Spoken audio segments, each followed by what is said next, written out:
Should have sounded like. This is what I didn't like about the show. They should have.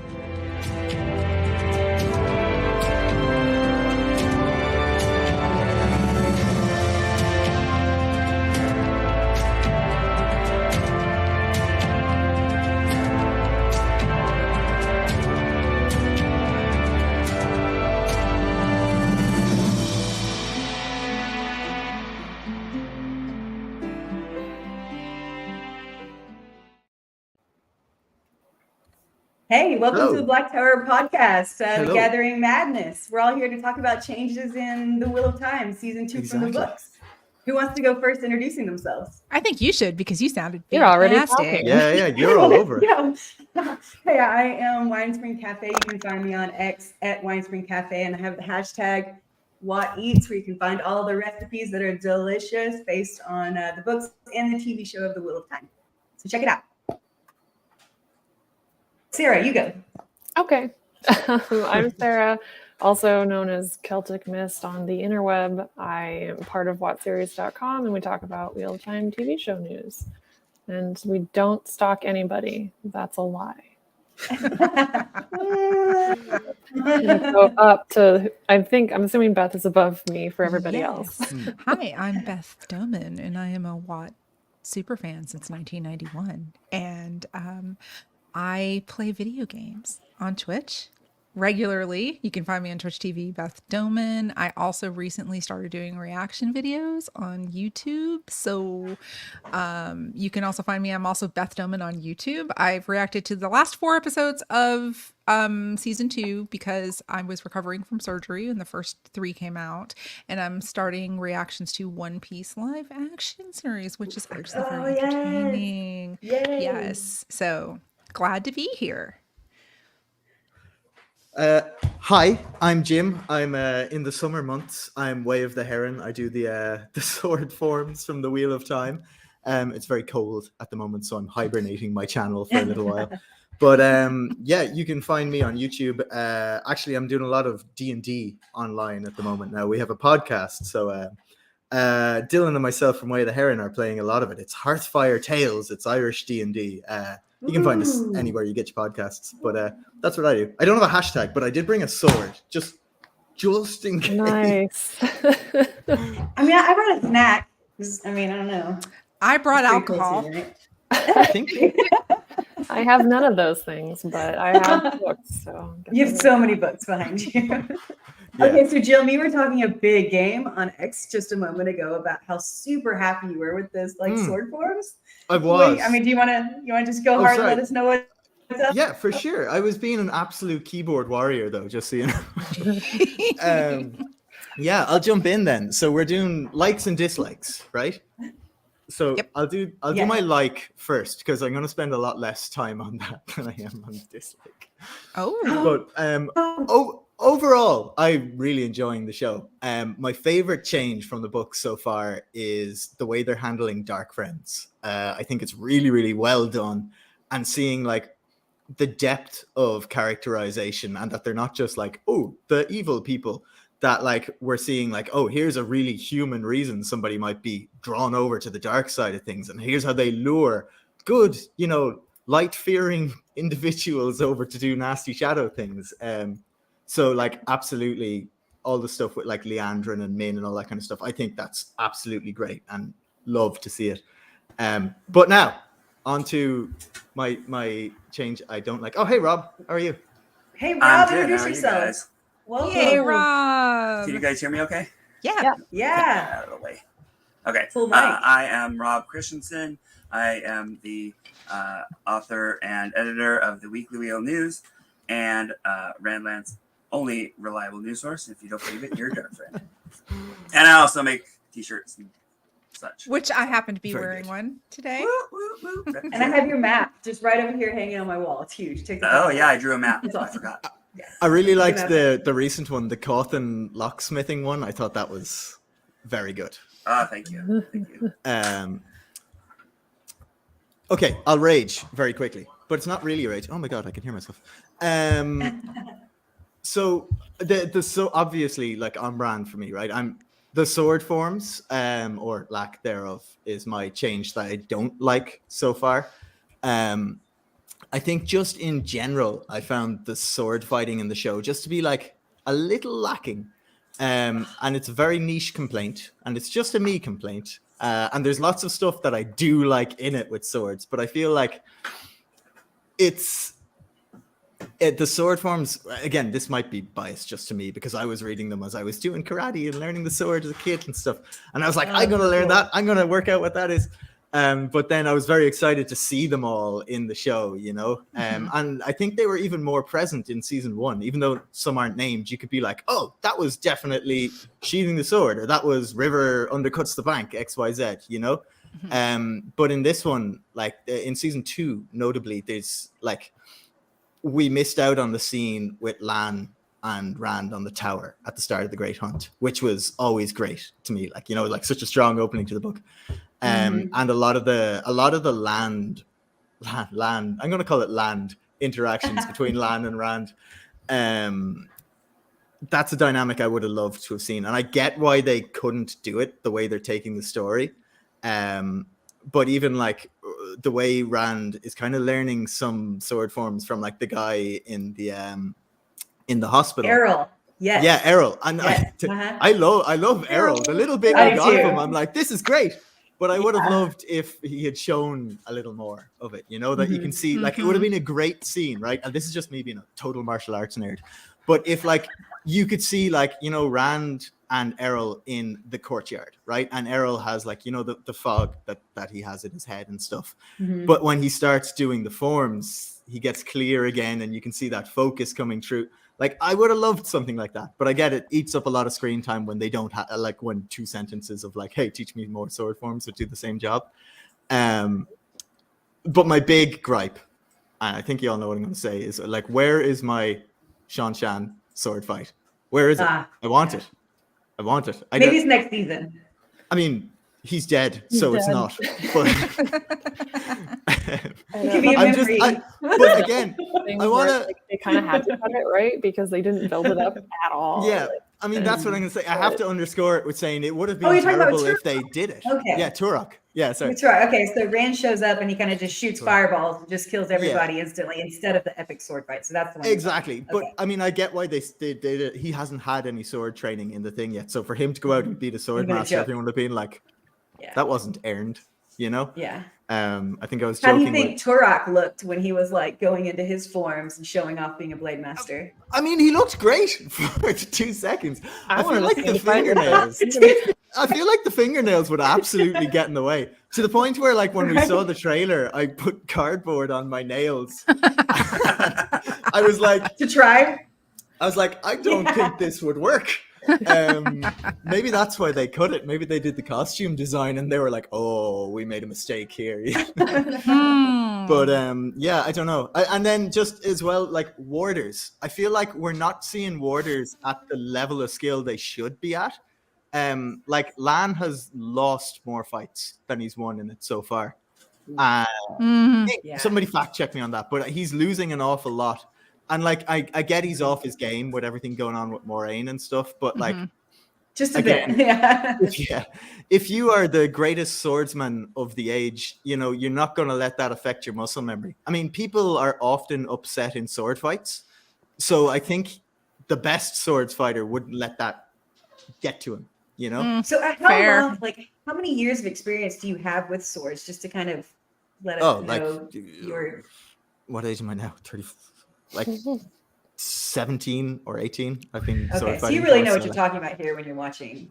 I mean, I could say yeah, but there'll be a million people in the comments being like, no, because of this and that and the other. But I mean, I've sword the fighted for a comments, long y'all. time. Yeah, bring the heat, bring the fire. Bring it. Bring the comments. Let We chaos love rule. I'm actually curious because I don't have this perspective at all, but what did you think of any of the, you know, choreographed sword fights or fights in the show? Which one was best done in your opinion? Just Hands down, Maisema. Maisema, how do people pronounce that? Massima? He's been on screen. Yeah, on screen, he's been the best we've seen so far. He looks like he's out there killing people. The rest He is does. all a little bit between Black Widow in Marvel and Crouching Tiger, Hidden Dragon. Notably, when Lan is fighting the two Murdrel, he does like a Crouching Tiger, Hidden Dragon kind of. I think the move is called a Rise from when you're doing flips and stuff. But like, I would have much preferred like a more grounded fight where I get they're meant to be like superhuman fast or something, but show that with fast sword fighting. Don't show it with wire work or whatever, you know. But that's, again, it's all subjective. You know, there'll be people who love that. That's just, I want more sword fighting. I don't care what form it takes, you know. But I would like to see the warders just being a little more portrayed as being like absolute wolves among sheep. Like, you know, they're outspeeding everyone, just out-teching everybody. Like they are in the books. Yeah, exactly. They're like Right. superhumanly fast sword fighters who like rely on these sword forms. I think I may have disappeared, have I? But You're still here, yeah. Cool. But yeah, no, I would have liked to have seen a little more of that because they're kind of, I think in season 1 you don't see them fighting much, but they're getting like bombed and stuff, so it's hard for them to show it off. The stuff in the tower has been cool. Seeing them train in the tower was great. I'm really enjoying that. What about the fight with Lan protecting Moraine just in the finale where he's like catching arrows? So- I mean, that was pretty fast. It was fast, right? Okay, but here I go. Would you allow me another few minutes of ranting here? Yeah, this is really entertaining. So there's a thing that TV shows do an awful lot, right? Is when they need a fight, they have people will show up out of nowhere, which happens, right? So they're on a beach 5 miles out of town, and a small army just kind of huts around from behind the corner, right? Yeah.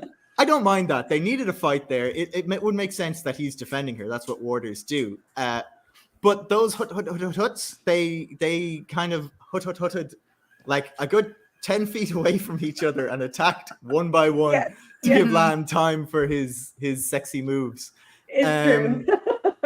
So like I would have preferred that. If I always refer people to there's a trailer for an Assassin's Creed game. Look up Assassin's Creed Revelations trailer.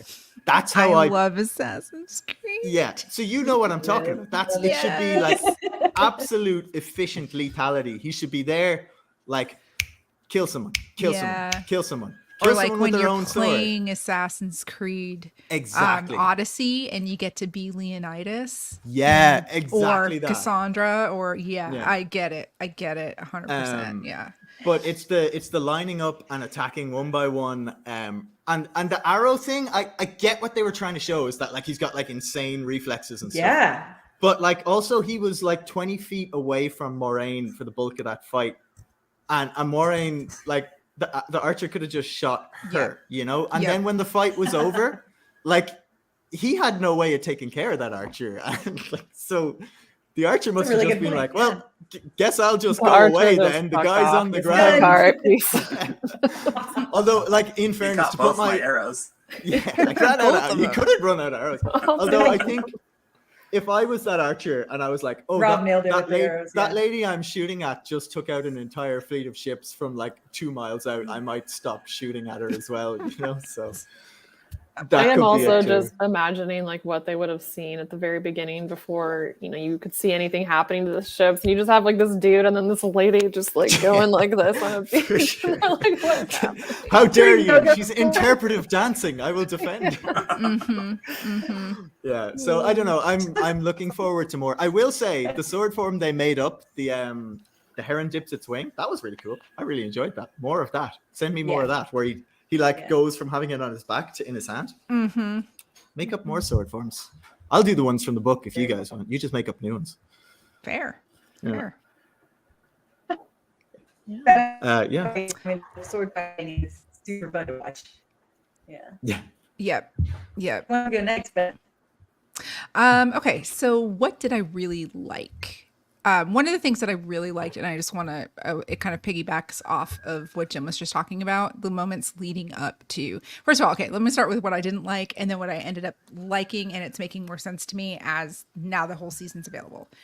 I did not care for all of the warder emotion exposition throughout the show. Like, we know about... What do you mean? The emotion feely crap that the conversations with Ivan and Maxim and Lan and this and that, like when they're and like meditating. When they were all with Well, the meditating, I understand why they did that, because it was a setup for Maxim to go spy on Lan. But I'm talking about like the whole time at Alana's cousin's farm or wherever they are with her family. I just feel like it was way too much. It was too much exposition into the relationship a warder has with an Aes Sedai. That was the way I felt when I was watching the show as the weeks were going by. The biggest trauma-inducing emotional response that I had this season was watching Moraine bonding Lan again on the beach. Yes. Yeah. That level of intimacy that they shared, non-sexual intimacy between a man and a woman, was beautiful to me. Like, I loved that so much. And so looking back, when that's missing from Lan, when he's had that for 20 years and he doesn't understand why Moraine kind of cut him off and did what she did, and then to see it be given back, now I kind of get why they had those conversations a little bit more. I still don't love the amount of time that they spent with Alana and Maxim and Ivan. I love Maxim and Ivan, don't get me wrong. Chef's kiss, right? Right. Yeah, and absolutely. Alana, Priyanka Bose is like amazing. She's just perfect. Yeah. But I just feel like with only having 8 episodes and only having an hour and 5 minutes per episode, it's kind of like we could have had more payoff with some other more relevant things. Like we could have had more Matt. We could have had more Min. Like, I love Donal as Matt. I mean, Me oh too, my for gosh, sure. like Barney who, right? Literally. I'm with you. Yes. Matt Donal Finn is Matt in my eyes now, like hands down. And I loved the wingman aspect of he and Min's friendship. And I didn't like that the last glimpse we had of Min for the entire season was her letting Matt down. Like, we didn't see her after that at all. We don't know. I have an idea, know what's going to happen with her, but it's just theory crafting. We're not doing that this show. So, but yeah, that was what I didn't like, was not enough time with people who I think are significant enough that we needed to have some more character build up for them. So about the warders, before we get too far away from that. So I really enjoyed all of the warder stuff. So I'm wondering what your thoughts are for people who haven't read the books, who are watching the show, and kind of all of that detailed work is really building up their understanding, like the intimacy of that bond. Like, do you kind of see the value in? Absolutely. I can see it, viewers? But I can't, I've had to literally turn off my book brain while I'm watching the show. Yeah. I can't do it 100% though. And I understand why they're doing it, because their target audience is not book readers, right? Their target audience is fantasy TV show fans in general, right? Yes. So I can definitely see why it's important to lay those building blocks down. But it's still not something that I, as a viewer and also a book reader, loved when I see so many other things that they could have made more relevant in the runtime that they had, right? I mean, we can all admit they need at least 2, if not 3 to 4 more episodes a season to really have a compelling, like, you know, almost an unflawed storytelling. There's going to be flaws when you're limited the way that Amazon has chosen to limit the showrunners. So, but hands down, number one thing, Natasha O'Keefe's Lanfear for me. Oh my gosh. That was, she was, and I think like there's so many stellar standout performances in the season. Every time Kate Fleetwood got on scene, we was playing Leandrin. She's she needs to be nominated for an Emmy, a BAFTA, a Golden Globe, whatever, and everything. Like, and Maddie as a Gwaine, the trauma, Nynaeve, or Zoe as the trauma that Nynaeve goes through. But the standout performance for me this season is Natasha O'Keefe as Lanfear. She was freaking brilliant, and I could not get enough of her. Like, at first I was like, I don't really love this vibe that I'm getting with her and Rand. Like, I understand the Celine, though? interjecting of it. Yeah, it's Celine. Okay. But as soon Yeah. as we found out she was Lanfear, I was like, let's go. Yeah. Shoot. It was like the And best the way part. that she just completely changed, like everything about her demeanor changed. Yes. Yeah, it was Yeah. very The well eyeliner acted. got real dark. Oh my gosh. And let's just talk about when she's in Tel Riyadh, when she's cosplaying Semirog. That's like, oh my God, right? Like, Yeah, it's that was like the great. best thing. But her nonchalance, and I love the way it shows her control of the power over the way that modern day Aes Sedai, because everything is so Oh, yeah. ritualistic with the hand like- movements, and she's just like, let's take off your head. Meh, here's a fireball. Meh. You know, or like when she throws Lana Moraine out of the way, you know, through the Oh way, my she's gosh. just like, Just dismissal. Yes. yeah, it's. I mean, everything about her is brilliant. It was just brilliantly done. What did you think about the moment with Moghedien at the very end where Oh she my is God. like kind of trapped in and she looks like powerless after seeing her being so like badass? I think that was brilliant because it's going to show, because we've seen how powerful Lanfear is and how manipulative she is. To see her frightened, because Yeah. literally nothing should frighten her, right? Right. But to see this little diminutive, you know, like Creepy, softly super creepy, through yeah. the shadows, you know. I mean, golly, I know. Yeah, that was I love absolutely the, brilliant. creepy child in a horror movie vibe. Like Big time. Yes. Big time. Oh, Yes, yeah. even her disappearing softly. yeah, so good. It's like, oh my gosh. It's I love her like. I can't wait to see sniffing. like the cosplays for her. It's so simple. oh my and creepy. gosh. Yeah. It was amazing. It was amazing. So in a nutshell, I mean, this season was just like, if I gave, so like on a number rating scale, I gave season 1 like a 6.5, maybe a 7 on a good day. I would give this You are overall. brutal. Well, I mean, I'm justifiably critical. I think a lot of people understand that. They had a lot of issues that were outside of their control with season 1, Sure. but with season Yeah. 2, it was, I mean, I think the first couple episodes were started off kind of slow. They have to give that backstory. But once stuff started going, it was just like nonstop. I would say 8.5 for the entire season collectively this year. I mean, it was so good. And if, like we've all been saying, they really need to have a successful season to really bring it home and hope for future renewals and stuff like that. And I think they did a great job. I mean, overall, it's totally different from the book in some ways. There are definitely some criticisms. Power scaling is also going to still continue to be a problem, I think they have with the show. But Are you talking about how like Egwene was able to like hold off? issue yes, for a and how Moraine was able to send fire dolphins through the water, you know, to ships. And I know technically like she only blew up one ship and then the fire spread to the other ships. So technically it's like not like she blasted a whole fleet, but it was just with what we know as Moraine's power level compared to even the girls or Yeah.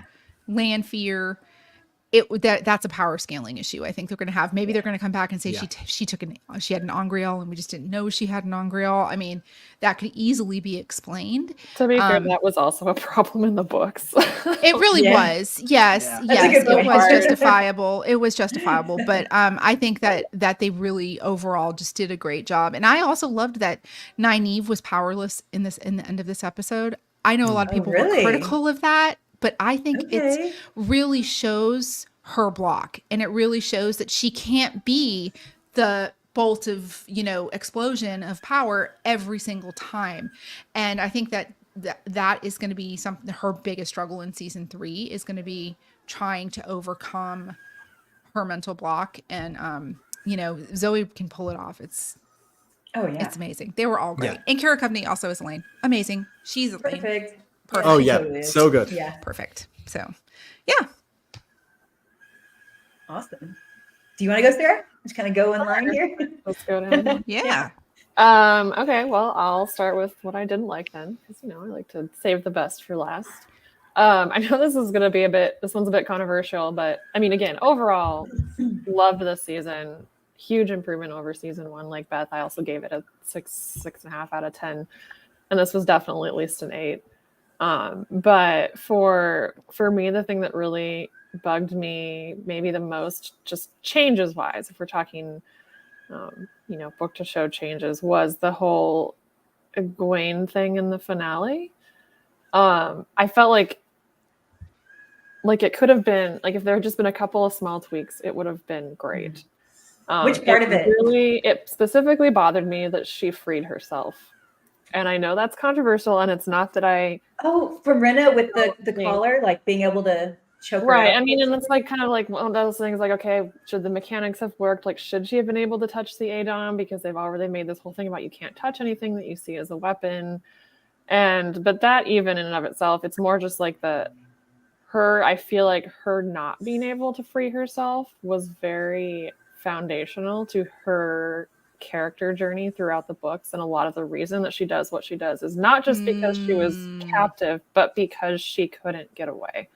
And her whole thing is like, I'm never going to put myself in a position like that again. I'm never going to be somewhere where I can't take care of myself, where I can't free myself. And that trauma that she has from that, again, obviously she's still going to have plenty of trauma because plenty of trauma, horribly abused and in Plenty. captivity for, I don't know how long it was in the show, like a few weeks. Long enough. It wasn't really clear, but I feel like it did a little bit of disservice to her character in the future, just to not have that kind of stumbling block that she's trying to get past, because it helps explain some of the decisions that she makes later on. And I don't know. I mean, we'll have to see. Like, so many of the changes, it's like, we'll just see what happens, and I'm totally fine watching and finding out. But that one did bug me a bit. What did you think about her letting Rena die? I don't know. That was kind of another one. It's just like, I didn't necessarily have an issue with that, because I think that could also kind of be part of... I hate being like, she needs more trauma. Like, but like, it is one of the parallels between her and Rand, is they both have so much trauma, and that really ran later on because of other future events. But like, the way that they react to that, and that really shapes kind of some of the decisions that they make. And so I don't really have an issue with, like, she obviously needed a win in this episode, right? I mean, I didn't want her to not have any kind of win, and like, sure, whatever. She did tell Rena she was going to kill her, and she did, Yeah. She did. I mean, she kept her word. But it was kind of more just the whole of it just didn't quite work for me, especially with some of like the setup that the show itself had been doing. Like, even if you take out the whole, this was a change from the books thing, it felt like it kind of went against some of the logic that had already been established and was being set up in the show. So that's another reason that kind of bugged me a bit. But what? It was still cool. Let me ask you a question, Sarah. Yeah. What do you feel about the fact that Rena and Sita were both killed?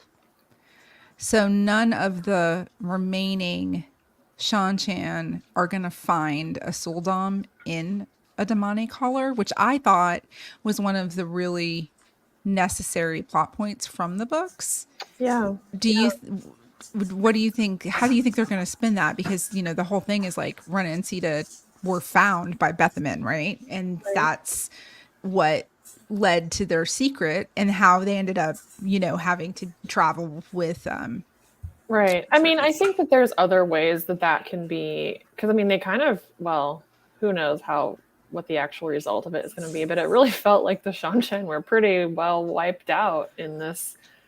That's true. Episode. I mean, like, all the boats sank. Like, I don't think Sara could really swim very well in that big. Yeah, she's going down. But she has that flotation device on her head. I mean, maybe there's some like soggy Damane crawling out of the water or something, but like, I don't know. It didn't feel like there was a whole lot left in terms of like anybody to even like see them, I guess, if you will. And Egwene's definitely figured it out. Like, she knows, they all know. So at any future point, I think there would be potentially an opportunity for it to come back again. We also know that what's her name? Rima, the yellow that got captured, seems to be in season 3. So I don't know if maybe like, because we didn't see her at all in the finale, and so maybe Yeah. maybe there Yeah. are some more still lurking around that are still kind of in the kennel area that didn't come out for the battle, and maybe I she wonder was if new she's and gonna she wasn't be. able to be a fighter yet or I something. wonder if she is truly going to become Pura, like she does in the books. Like, Yeah. I don't know. which would be Well, even more heartbreaking I know, for how yeah. amazing she was before she I don't got want to see collared, right? that. Well, so I don't wanna see remember, like in the end of the second book, you know, Shan Chan does get, you know, pretty wiped out their forces and pushed back into the sea, right? And then like, but they come back again, and you know, so that was, you know, this was the Forerunners, you know, and then like I'm sure the Helene's gonna happen, or the, you know, like even more people are gonna come back, and take over, you know, spoiler, take over Amadicia and you know all them, but yeah, I'm sure that there's like a lot of remnants we just didn't see, you know, Yeah. that are gonna be reporting back to the Empress mission. Yeah, I think there's at least enough opportunities for that to come up again. I definitely feel like it kind of has to, because it's such a huge part of the societal turmoil that they have with all of that. So it's just kind of a question of how and when exactly is it going to happen. But I'm pretty virtually positive it will. Just maybe don't know the method yet. So, Right. Anyway, and then of course talk about things that I liked. I liked so many things. I mean, where do you even start, right? But something that I really personally liked was the choice to show Maureen's family in Kyrian, and specifically the relationship with her sister. And, you know, some of the changes, like they had Barthonas be obviously her, was he in the books? Was he like her, was he her uncle? Her cousin Cousin of some sort. Yeah. He Like a wasn't cousin. her nephew. Right. But I really liked, I mean, that whole kind of story did a lot of kind of subtle heavy lifting, but one of the things I really liked about it was how it just showed, like, this is the reality, or this is part of the reality of being Aes Sedai, and you know, just the relationships that you have outside of the White Tower are never going to be normal, because they can't be. Right. You're so far removed from what everybody else is dealing with, and you know, all the relationships you had before. Everyone you love is going to die before you, probably, and like, no wonder the Aes Sedai become so insular and, you know, distrustful and stuff, because you know, it's just like they kind of almost have to be, like, it's so hard to just be normal. And they kind of showed us the opposite with Alana and her family. True. Yeah. She obviously still has relationships. Now I'm wondering if, like, I guess it never really says how old any of the they're just listed as cousins, I think, so that could be maybe they're her anybody. like, you know, her cousin's kids or something, but yeah. You know, you can still, that was actually nice to see, sort of, you can still have meaning and stuff in your life, but you almost kind of have to work triple as hard as a normal person would to have any of that. And do you think it could be like a green versus blue thing? So like Moraine is so focused on her task versus Alana is, because it did, that was going to be another one of my points, was that it wasn't really a good way to show Moraine's focus and how much she gave up literally everything else for this cause, including relationships with her own family. And her lover. Oh. Yeah, I know. It's just devastating, for sure. I did actually think it was interesting, because I thought at first they might try to go to the route of Anver being the dark friend instead of Barthonas. Yes, I swore it was going to be her. I was thinking I'm just saying. It was almost a bigger twist that it was Barthonas, even though that was not a change from the book. I actually really liked that little thing that she said to him about how, you know, Maureen's always understood two things: the difference between right and wrong, and how much harder it can be to do what's right, or something like that. Right. I thought that was a really powerful quote that kind of really sums up Maureen's entire story. And I really liked that. But yeah, I kind of liked that. And it also, of course, showed us a great look into all the politics of Kyrian. They had, you know, Dice Damar and all that. And so, yeah, I just thought that was something that they expanded on that I wouldn't have expected personally, but worked really well to do a lot of heavy lifting for this story. So, yeah, I agree. Definitely. Nice. So, WineSpring. Hey, that's me. So you just mentioned Dias de Mars. That kind of brought it to my mind. I haven't really thought of it for my list, but I kind of wish we'd gotten just a little bit more of that, even just in the party scene. instead of just two people talking about it and one letter going in the fire. I think that probably went over like show only people's heads how powerful that game is there. So that I guess would be a dislike. But I give the whole season a 10 of 10. So I've separated like my book love from my show love, and I'm able to just consume what they're giving and able to give. Yeah. So I don't have a lot of dislikes. So like I would say maybe like if we're only getting the flicker with Matt, you know, in the scene with the tea, that might be kind of disappointing. I wouldn't mind seeing a little bit more of that type of engagement in the show, but I'm not sure how they would add that in season 3. So that's they could do it as bummer. Like flashbacks in his dreams, the way they have been with his family, that he's like he did see it all with the tea, but he's only kind of thinking back on it. They're just going to give us more slowly. That kind of thing. Drip feed it to us, maybe. I don't know. I'd love to see more. I would take it if they did, for sure. Yeah. Also, you know, like where the show left off, and you know, remember this is like a merger of books 2 and 3, but the show left off with like Rand and all them out in Falme, right? Like the farthest west, you know, and they have to go to the waste next, which is like you know, the farthest east in the Westlands. And so maybe we start off with like a flicker sequence, like, you know, with Rand trying to use the Waygate as a portal stone, whatever, you know, like to get to the waste. And so maybe something like that happens. It's hard to say. Yeah. For so sure. I would take this from my dislike list and I would move it to my like list. It would just be yet another example of something that I was like, I don't know if I cared for that. And then later it pays off and you're like, never mind. I love that. Exactly. Yeah, the build-up was worth it. The climax arrived.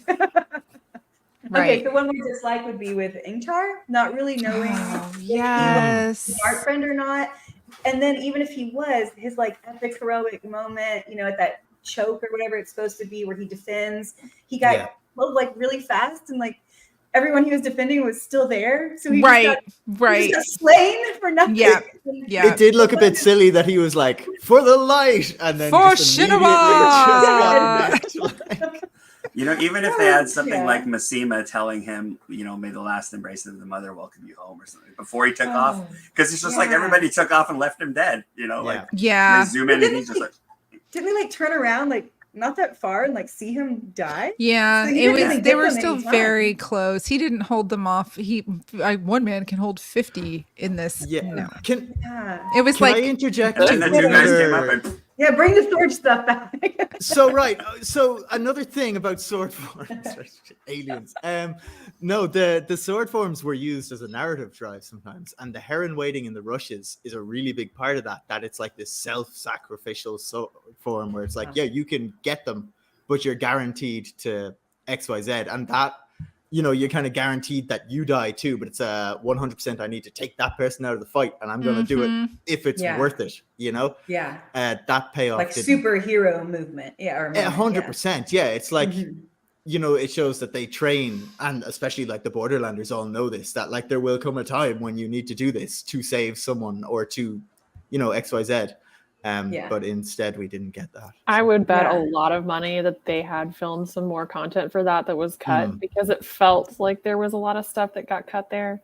And they also had that whole conversation with Perrin in the first episode. Like it really seemed like they were gearing up to do that. And then maybe executives were like, it's too long. You got to cut some stuff. And that's I'd say there's an awful lot on the cutting room floor. Yeah. Because honestly, why even have Ingtar otherwise? Like, why not? Yeah.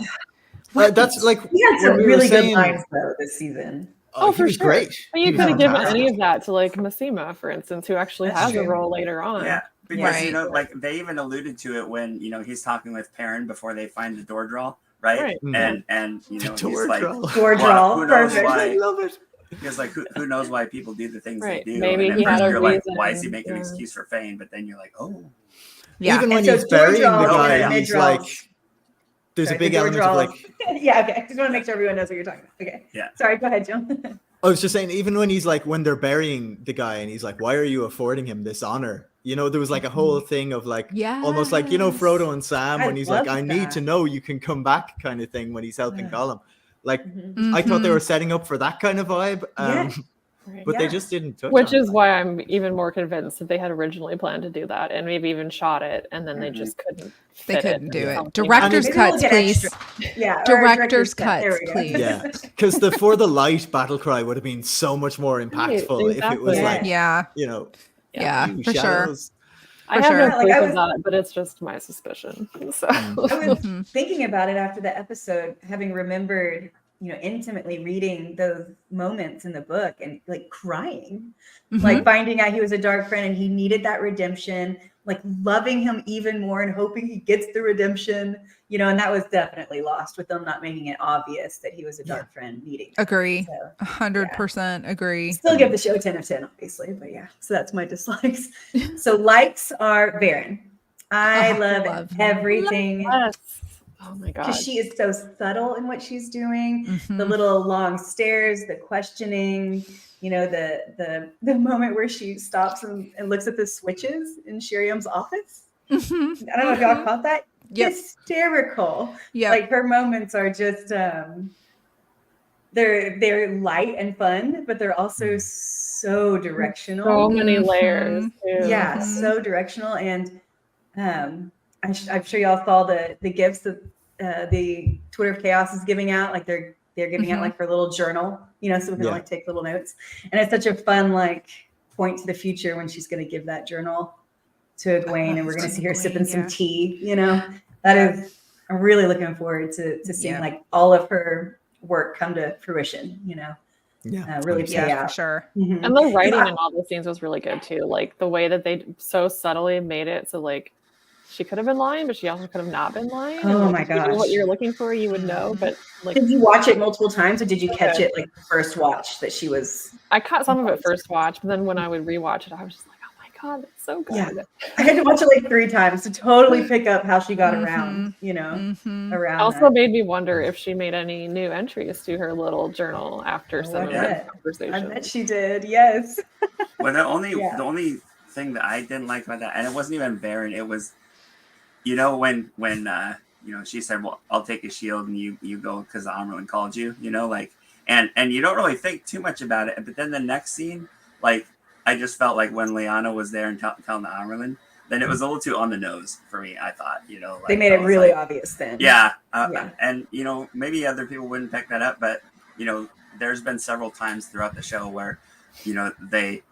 Maureen specifically says, like, in season 1, she's like, we can't, it's not that we won't lie, or it's not that we can't lie, it's that, like, The truth and I said I tells you is not the truth you think it is. Yeah. And she's like, when she's explaining, and Egwene says, no, you lied, and she's like, how did I do that? And she's like, yeah. And she's like, no. I mean, but we when can't you lie, but when you think about it, it's pretty obvious in book 2 as well. Yeah. When you know to look for it, because Moraine said, I didn't send Varen. And so like in book 2, Varen's a liar.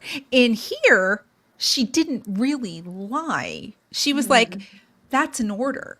She didn't say who the order came from. Yeah, she paused appropriately. Yeah. She did, right?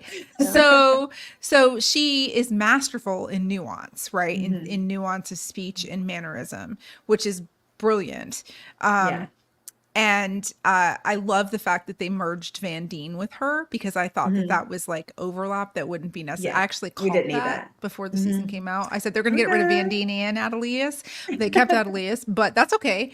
That's okay. Also, Varen's brilliant. Adelius was a whole vibe. She was a whole vibe. She was a whole we vibe, needed that and I was here for it. Absolutely. Could you move to your left? Exactly. I feel she was like the self-insert for the fandom. Right. We needed some of that with her. So when I was reading the books the first time, I did not pick up that Varen was a dark friend. So do you think that, a dark friend, do you think that like the show only people watching are able to pick that up at all? Good question. At this point, I don't think so, honestly. My wife is like very quick to pick up on stuff like that, and she hasn't pegged it yet. Okay. So I've watched a lot of non-reader reactions, and nobody has said anything along. Now I've seen people pick up on obviously Leandrin, but like Shiriam, I've seen a lot of like, maybe she actually, was trying to make it look like she was compulsed or whatever. But that's very I haven't observant. seen any. I haven't seen any anything with Farron. Hmm. So Yeah. So they're doing Okay. a good job with Farron. I like that a lot. Yeah. We have 10 minutes left. Yeah. Do we want Rob? Yes. What did you like Go hard, Rob. and dislike? Okay, so what I didn't like, we kind of touched on a little bit with the door draw and stuff, and that was Pat and Fane. You know, like Mm. you know, we didn't see the payoff from the door draw. We didn't see him being cruel and evil and just like, you know, the master of the Trollocs and the Dark Friends and all that At kind of all, stuff. You know, Yeah. like we didn't see Yeah. any of that. It was all off screen, and the only stuff that we did see from him was like he just looked like the obedient servant. You know, like she's calling him out, and he's like, Yeah. "Oh, here's the horn," and then like the whole thing with like, you know, Mhm. when he comes back to visit Matt, and you know, and he's, you know, asking the shaman like, what's going on? He granted land for your eternal life, blah blah blah. And this was like he's just an exposition servant, you know, just to Yeah. do. Mm. And the Yeah. thing that I missed out was his certain brand of you know, chaotic evil. That Yes. he's not aligned with the Yeah. shadow, because he hates the shadow in the books just as much as he Yeah. hates, you know, Rand and you know, all Right. this kind of stuff. Like, and so he's his own brand of crazy evil, and we didn't get to see that. You know, we saw I'd a little like- bit when he lifted his hood in the Dark Friend social, and he's Like other creeping than at that, the camera. Oh my gosh. Yeah. Yeah. Mhm. I hope think- we see more of that. Like, Mhm. I bet we do next Yeah. I'm season. sure we the setup will, for next but season yeah. is huge. It's already I'd like- there. he's I'd a like if brilliant they actor. He'd be started the able to next do it. season with like a look back on here's what Fane was up to, and it's just like 3 minutes of him being Oh. absolutely diabolical. Unhinged. I would love And that. like I did I would this, love and I that. did this. That'd be great. Yeah, That would be Because, dark. like, yeah. You know, there's a certain dimension, like when you know the books and you're watching the show, and you see him, like even in the first episode when he's rolling into the two rivers on his wagon, he's just talking to little kids, and he's like, you know, ha, no sweet treats for you, and you know, fireworks and all this kind of stuff. And you're just like, he's such the creeper in the white van, but you don't even know it. You know, like, Oh my god. I want to see Yes. him go like Perfect off the description. rails. Yeah. his It is the windowless, perfect his description. windowless wagon. Is that of his Yep. windowless?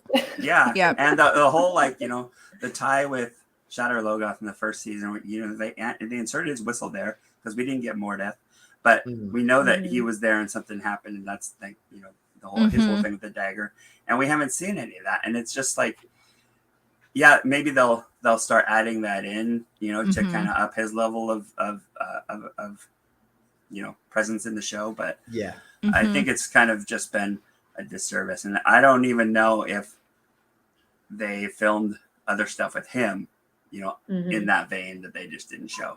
Mm. You know, Yeah, I he can't tell. definitely just gave off evil sidekick vibes this season, and there was Yeah. nothing really nefarious about him in his own right, and he's just such a, you know, but I think that it's set up pretty well for next season because Yeah, he's it going to could be. flee at the same time the White Cloaks do, and we know Dane Bornhold Yeah, is basically 'cause he taken goes over back to the Buyer. Two Rivers, I bet he goes right? back to Yes. the Two Rivers because now Dane Bornhold has a chip on his shoulder Yeah. because Perrin killed his dad. You And- I forgot about that, but Yep, I think That that's going to was be the good. setup because nobody in Emmons Field's going to know that he Right. was the person behind the Trollocs. They're going to be so surprised Yeah. to see him, like, oh my gosh, Master Fane, you're right. back. We still I mean, have I your did- horses. I mean, what if Dane is the one that puts it in Dane's head that Perrin's a dark friend, and he's I bet he responsible does. for calling the Oh, yeah, Trollocs to probably. the Two Mhm. Rivers, so they need to go there to defend the Two Rivers.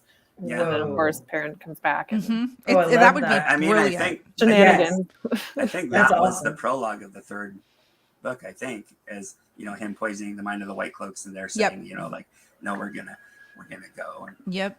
go to the Two Rivers. When do and we stuff. get his background? We've learned that he's been like tormented and Yeah, You know, that's a good question. just pulled apart in his mind. And that's why he hates the dark. Like, I don't remember which book we get that in, but that would be That's interesting in the for them to second. give the I show think it's in the viewers. second book when Moraine questions him in the dungeon. You know, That's and then she something I talks really about it. missed. Is Yeah. that, you know, Yeah. that harrowing scene where like they go Mhm. down and they see him kind of like the curtains pulled right. back on him a little bit. Yes. Mm, Yeah. Like I would have loved to get that energy from him, but instead we're just getting big hench energy. Yeah. yeah. And big Yeah. fish, yeah. Little gopher. Mhm. Yeah. Yeah. Okay. So, Rob, yeah. what did you love? So what I loved was the Rand and Logain combo. Mm. That was Because- mine too. Okay. Yeah. awesome.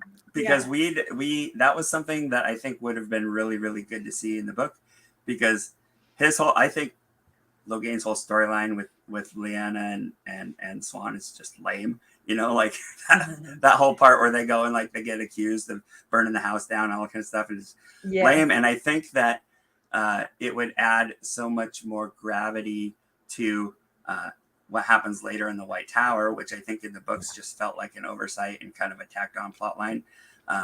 Is because Rand, he keeps saying, yeah, I got to go back there and see what's going on, but he never does until it's like way too late. And I think that having Logain be the one that teaches Rand, especially with Moraine setting it all up, was just genius. Like of him teaching Rand versus, Asmodean later on, and then like, LTT in his head. I really like that. And I think that's kind of why, for me, it made more sense that Rand, brings the one power to a sword fight kind of a scene, because he hasn't learned the forms, and Rafe has said like that scene, the training with Lan is coming, and but not yet. And so it didn't make sense for them to do that. But like for Rand to just be like all of a sudden, we're seeing that he's, powered up when it comes to like, what he knows. And there's that scene where he's talking with Logain and he says, I want you to teach me, your fighting weaves. And Logain's like, I came up with all this stuff over years, and he was able to take over, Gildon basically. So like he knows what he's doing. He and does. so Right. I love that. And I love just, anytime we can get more Logain on screen, because Alvaro Morte is just another brilliant. casting that's just Very so good. Beautiful. freaking amazing, right? he's brilliant. And I think that like he's a character that was underserved in the books. So Yes. Yeah, in a lot of ways, I agree. And I think bringing them together too is a really good way to kind of even push Rand even farther towards like desperation for needing a mentor, because he's just like, I need somebody to teach me. And like I tried, with Logain, but he can't do it because he can't channel anymore. And like I need somebody, anybody, and there's nobody else. And then all of a sudden, hey, Who's this over here? convenient Asmodean.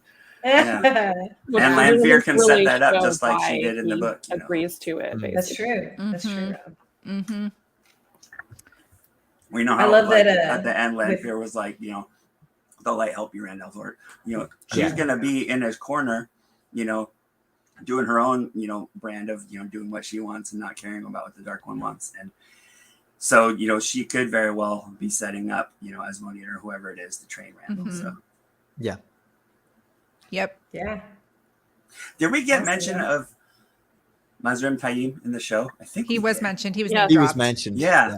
And So we know there's Cat other as well. Yeah. there's other male channelers out there, like, who are pretty powerful. That haven't been taken care Yeah, of he was yet, name so. dropped specifically in one episode, and then in another one, someone just mentioned like another false dragon. And Yeah. Salt Yeah, Air. that's right. Yeah. I did appreciate that they That pronounced too. his name correctly. Yes, Same. Same. not tame. Yeah. Not Taim. Yeah. So that was my likes and dislikes. So hopefully we're at under the time limit. Yes. We're We have like 1 right minute at left it. to go. We're like 1 Yeah. minute. On I the mean, I head. could go Well on done. for ages for all the Yes, changes that I thought yes. worked really well, and so Yes. overall, again, like if something's changed, I just want it to work like within Yeah. the context of the show with the logic they've established. So like, if it does, even if I'm just like, man, I wish it would have been like in the books, I'm generally going to be okay with it. Yeah. Yeah. Right. So Right. Mm. I agree. I think that they did. really fun scene. Mm-hmm. All these new fans getting into the story, and so I love Yes. it. For sure. Yes. Anyway, this has been Well, it's fun, about guys. 6 o'clock. Do we Yeah. want to do just like closing statements? Maybe give our rating of 10, out of 10, what we thought, and then Sure. just any extra Mm. promotions for what we're doing on the side. Sure. Yeah. Do you Sounds think? good. Yeah. Jim, you want to start? And we'll just go down the line again, like we did, like a snake. Yeah, 100%. I'm really enjoying season 2. I'd give it a solid 7 to 8 out of 10, Okay. I think. All right. And that's purely because of the lack of swords. Moraine going on an absolute knife spree when she doesn't have the power really brought it up for me. Okay, there we go. Yes. But yeah, absolutely. And like I said, at the moment you can catch me over on Hearthfire Tales. We're doing D&D, left, right, and center. And then when it gets warmer, I'll start swinging a sword around again. What's your character's name? At the moment, I'm a tiefling called Bren. Yeah. And What he's class? What a class? monk. A monk. Yeah. Nice. 100%. Okay. I'm Beaks. I'm an Allen Rogue Soul Knife Incredible. Noble. So fun. Super squishy. That's brilliant. That's brilliant. It's really fun. Okay. Okay, so I'm again Beth. I stream on Twitch. I'll be streaming video games immediately after this. I'm just playing Overwatch and Fortnite right now. I'm Brilliant. gonna start playing Horizon Forbidden West next week. It's a very post-apocalyptic video game that's amazing. That Aloy would totally be Aiel. That's It's all a I'm gonna work of say. art. That game It's is a work of It really art. is. It really is. I'm really sad I can't play it yet because I don't have a PS5. Oh, pretty soon. It'll come out. It'll come out for PC very Waiting for the soon. PC port. Yeah. And also reaction videos on YouTube. Yeah, they're there. They're getting there. Editing is something new to me, and it takes a very long time when you don't know what the Yes. heck you're doing. Yes. So You're doing a good job. Thank you. But yeah. Again, I'm Sara from WoTSeries.com. You can obviously find our website at WoTSeries.com. We love WoTSeries. We Follow us on love Twitter. WoTSeries. I think it's WoT TV series is our Twitter handle. We do have some potentially interesting news coming down the line about season 3 and maybe some filming. So keep an eye out for that. Our professional sleuths over here. Yeah. For WoTSeries. Absolutely. All right, well, I'm WineSpring Cafe. You can find me on X at WineSpring Cafe, and my hashtag, show you one more time, at WoTEats. You can check out the recipes that I've made, developed from the book and the TV show. I'm also on the Will and Chill Show Monday nights at 7:30 Central with Tavarian Tavern and Critter XD, and that is on Critter XD's YouTube channel. We've been recently having show-only guests over and discussing what they've noticed and not noticed, which is really great. For the first hour, yeah, it's really cool. And then after the first hour, it's full book spoilers, and our chat is hyperactive and fun, bringing super great questions. So check that out and come say hi on Monday nights there too. Cool. And I am Rob from the Weekly Wheel News. I create a mock tabloid art piece every once in a while. Used to be every week, but not quite so much anymore. You can find those at thegrapelight.com. And I also create t-shirts and stuff like that for the Wheel of Time. And so you can find the merch and stuff that I create at New Creations by Jen/Weekly Wheel News. So that's what I do. Nice. And I think all of our socials and stuff should be posted by BTP in the thumbnail or in the description box. I thought they said they were going to do that. So if you're watching this after the fact, you should be able just to click on a link and hopefully find our stuff. Yeah. And come say hey and tell us how much fun you had. Yeah. All right, y'all. Well, this was awesome. It was really cool to chat with y'all and hear how much you loved it. Oh, yeah. 10 of 10 was my rating. I don't know if I gave it. 10 of 10. Rob, what was your? Oh, yeah. Oh, yeah. Me too. You totally did like Jill's the only one that did it. Season 2, probably 8.5. And, as opposed to like 5.5 for season 1. So I think we're the closest in our rating. Eight for season 2. Okay, let's go. Good. That was great. It's a good outro. All right. Yeah. See you next time on something, I'm All sure. right. Yeah, for sure. Bye. thanks, Bye, everybody. guys. Bye. Bye. The shadows, always watching, always running the show. In the tower, you can bring your pain. In the tower, you can feel the strain. You've been having so much trouble just fitting